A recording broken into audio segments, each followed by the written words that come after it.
नमस्कार प्रिय विद्यार्थियों। आज हम बीए पार्ट थर्ड की बुक है सोशल थिंकर, सामाजिक विचारक। हमारा जो टॉपिक चल रहा है वो है मैक्स वेबर की सामाजिक क्रिया।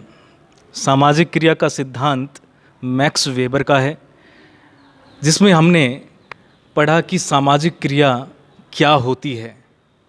पिछली कक्षा में हम पढ़ चुके हैं कि क्रिया और सामाजिक क्रिया में पहले हमने डिफरेंस देखा और फिर हमने ये देखा कि सामाजिक क्रिया किसे कहते हैं।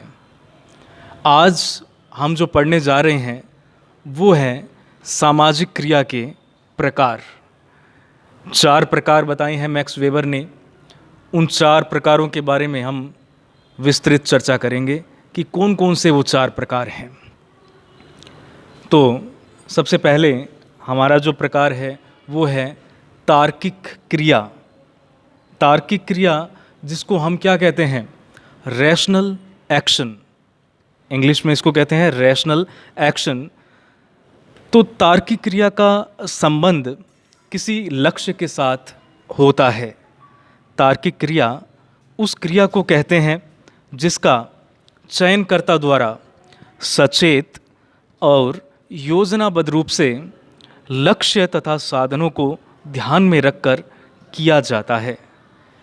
अब हम इसका उदाहरण देखेंगे कि तार्किक क्रिया का उदाहरण क्या है। यदि कोई व्यक्ति नया काम धंधा या व्यापार या फैक्ट्री प्रारंभ करता है तो उससे पूर्व अपने पास जमा पूंजी, माल की आवक, ग्राहक, मुनाफा आदि का हिसाब किताब लगा लेता है। फिर व्यापार या काम धंधा शुरू करता है। तो यह क्रिया तार्किक क्रिया कहलाएगी। अगला जो प्रकार बताया है वो है मूल्यांकनात्मक क्रिया। इसको कहते हैं इवैल्यूएटिव एक्शन। मूल्यांकनात्मक क्रिया क्या है, अब देखते हैं। इस प्रकार की क्रिया के पीछे तर्क का होना आवश्यक नहीं है। तर्क का होना आवश्यक नहीं है, ध्यान रखें। एक डूबते हुए जहाज के साथ कप्तान का समुद्र में डूब जाना मूल्यांकनात्मक प्रक्रिया के अंतर्गत ही आएगा। कप्तान यह भली भांति जानता है कि जहाज छोड़कर अलग नहीं होने से उसे सदा के लिए जीवन से हाथ धोना पड़ेगा, परंतु फिर भी वह जहाज छोड़ने के बजाय मर जाना ज़्यादा अच्छा समझता है, क्योंकि जहाँ छोड़कर चला जाना किसी भी रूप में सम्मानजनक कार्य नहीं माना जाता। उदाहरण देखते हैं कि ईश्वर भजन व दान पुण्य करना क्या है, नैतिक दृष्टि से उचित है और इसको उचित माना भी गया है। इनके पीछे तर्क का होना आवश्यक नहीं है। मूल्यांकनात्मक क्रियाओं के पीछे कर्ता का लक्ष्य सामाजिक मूल्यों को प्राप्त करना होता है। किसको प्राप्त करना होता है? सामाजिक मूल्यों को प्राप्त करना होता है। प्रचलित सामाजिक मूल्यों में उनकी दृढ़ आस्था के कारण वह इन क्रियाओं को करता है।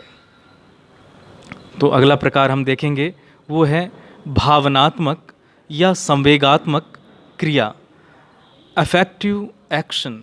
भावनात्मक या संवेगात्मक क्रिया। क्रिया किस प्रकार की क्रिया का संबंध व्यक्ति के संवेग यानी उद्वेगों, इमोशंस और भावात्मक दशाओं से होता है।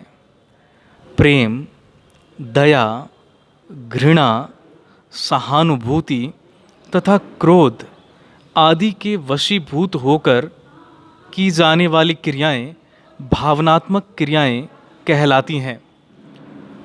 कभी कभी मनुष्य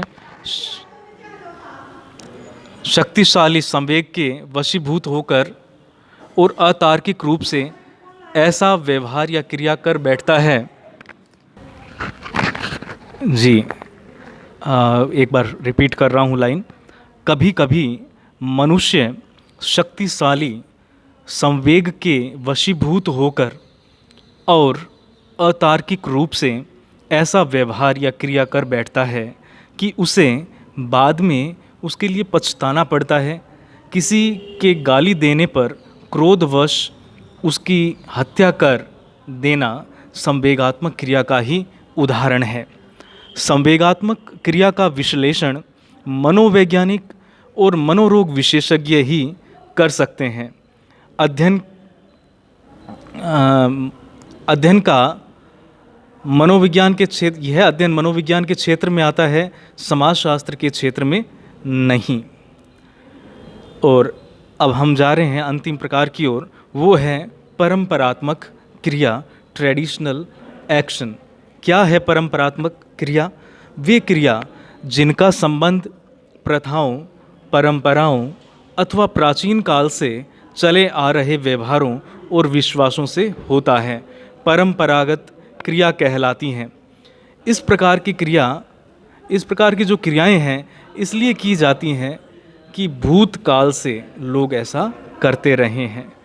प्रथाओं या परंपराओं के अनुरूप व्यवहार करना या उनका अनुसरण करना ही परंपरात्मक क्रिया ही है। ऐसा करने के लिए कर्ता को किसी लक्ष्य या मूल्य को ध्यान में रखना आवश्यक नहीं है और न ही उसे उसके लिए संवेगों का सहारा लेना पड़ता है। यह तो किसी प्रथा, परंपरा या विश्वास के वशीभूत होकर वही व्यवहार या क्रिया करता है जैसा उसके पूर्वज करते आए हैं। अपनी ही जाति में विवाह करना, मृत्यु भोज, श्राद्ध एवं तर्पण आदि की क्रियाएं परंपरा के पालन के लिए ही की जाती हैं। अब कुछ आलोचनाएं हैं तो देखेंगे वेबर के सामाजिक क्रिया सिद्धांत की आलोचना। तो पहली आलोचना क्या है कि नकारात्मक विश्लेषण पर ही विशेषतः जोर दिया है। मैक्स वेबर ने किस पर जोर दिया है? नकारात्मक विश्लेषण पर। अर्थात उन्होंने प्रमुखतः यह बताया है कि कौन सी क्रिया सामाजिक क्रिया नहीं है। अगली जो आलोचना है वो इस प्रकार है कि वेबर के समाजशास्त्र पर मार्क्स के समाजशास्त्र का स्पष्टतः प्रभाव देखा जा सकता है। तीसरा जो प्रकार है वो है मनोवैज्ञानिक सिद्धांत।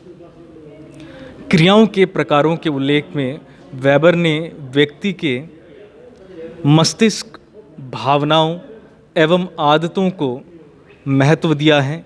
इससे वे मनोवैज्ञानिक जगत एवं दोष के शिकार हो गए हैं। चौथी जो आलोचना है वो है सामाजिक परिवर्तन की व्याख्या नहीं की है मैक्स वेबर ने। पांचवी जो है वो है कि सामाजिक संरचना व संस्कृति का अध्ययन नहीं करता है। छठा जो है वो है सामाजिक क्रिया का अपूर्ण वर्गीकरण। सामाजिक क्रियाओं का क्या है? अपूर्ण वर्गीकरण, पूरा नहीं है वर्गीकरण, अधूरा है। ठीक है। और सातवां अस्पष्ट वर्गीकरण है, स्पष्ट नहीं है।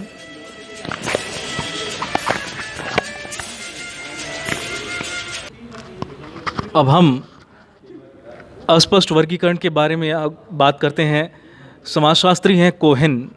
कोहेन कहते हैं कि वेबर का क्रिया सिद्धांत सीधा, सपाट व स्पष्ट नहीं है, वरन घुमावदार व पुनरुक्त है। तो इस तरह से हमने देखा सामाजिक क्रिया का अर्थ, उसके प्रकार, और आज इसी के साथ में हमारा मैक्स वेबर का सामाजिक क्रिया का सिद्धांत पूर्ण होता है। आशा करते हैं कि आपको यह क्रिया का सिद्धांत समझ आया होगा। आज के लिए इतना ही। धन्यवाद।